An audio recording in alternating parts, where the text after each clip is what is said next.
মেৰাপানীৰ তেলিখাল হিৰিম্বানগৰ ক্ষেত্ৰত তিনিদিনীয়া কাৰ্যসূচীৰে অনুষ্ঠিত হৈছে এপছুৰ কেন্দ্ৰীয় প্ৰতিনিধি অভিৱৰ্তন।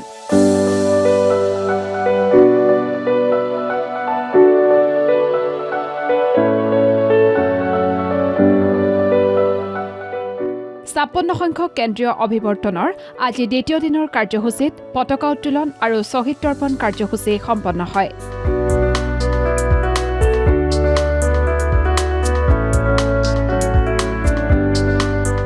বড়োসকলৰ জাতীয় সমস্যা, শিক্ষা, নাৰী সবলীকৰণ, অৰ্থনৈতিক সামাজিক বিষয় আলোচনা হ'ব প্ৰতিনিধি সভাতে।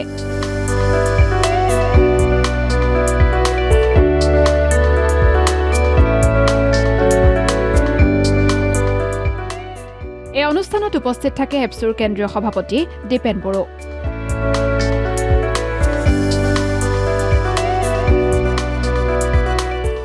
অনুষ্ঠানত অংশ লৈ দীপেন বড়োৱে বেটিয়াৰ চুক্তিৰ দফাসমূহ যাতে সম্পূৰ্ণৰূপে আৰু যথাযথ কাৰ্যকৰী হয় তাত এপছুৱে চকু ৰাখিব বুলি মন্তব্য কৰে।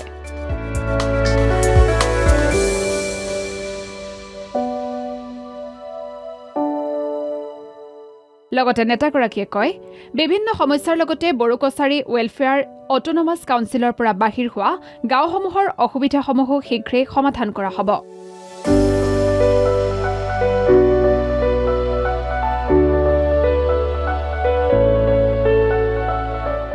অতি সোনকালে কেন্দ্ৰ আৰু ৰাজ্য চৰকাৰে কাৰ্বি আংলঙৰ লগতে পাহাৰীয়া ঠাইসমূহত বসবাস কৰা বড়ো লোকসকলৰ এছটি হিলছৰ মৰ্যাদাৰ সমস্যাও সমাধান কৰিব বুলি কয় এপছুৰ সভাপতি দীপেন বড়োৱে।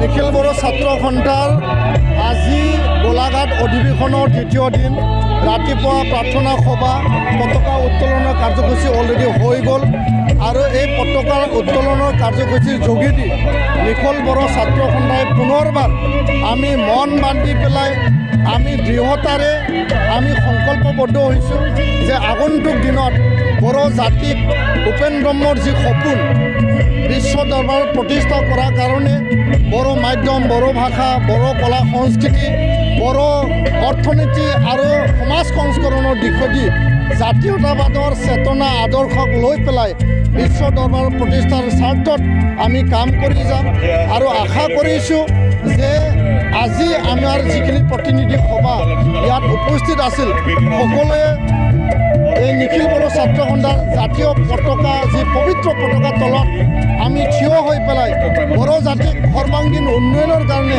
আমি নিৰবিচ্ছিন্নভাৱে আমি জাতীয়তাবাদৰ এজন কৰ্মী হিচাপে জাতীয়তাবাদৰ এজন বড়ো জাতিৰ আমি সেৱক হিচাপে আমি কেনেকৈ কাম কৰি যাব পাৰোঁ তাৰ কাৰণে আমি সংকল্পবদ্ধ হৈছোঁ।